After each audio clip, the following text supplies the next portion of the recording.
Bonjour amis créole moi yo. Jodi a nous pral faire les petits créole.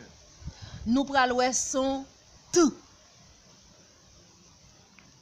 Nous pral wè son tout. Tout. Il prononce tout. Alors, toujours même exercice là, mais consonne non, les T qui prononce tout. Nous pral associer la voyelle yo qui pral ban nous syllabe yo. On allez. Tout a ta. Tout i ti. Tout et te. Tout est te.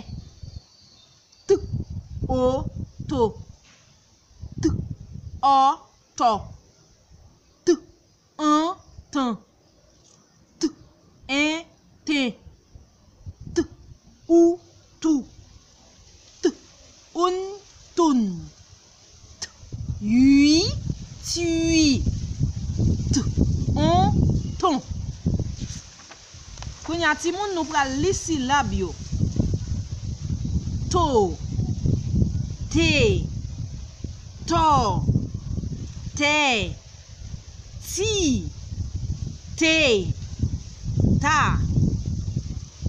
tin, tout, tan, tui, toun, ton, ta, tan, ton, to, tout, tui, te, tui, ta, ton, tan, te, tin, to, tui, tan, to, ta, ton, tout, te, ta, ti, tui. Kounya an nou li mo yo.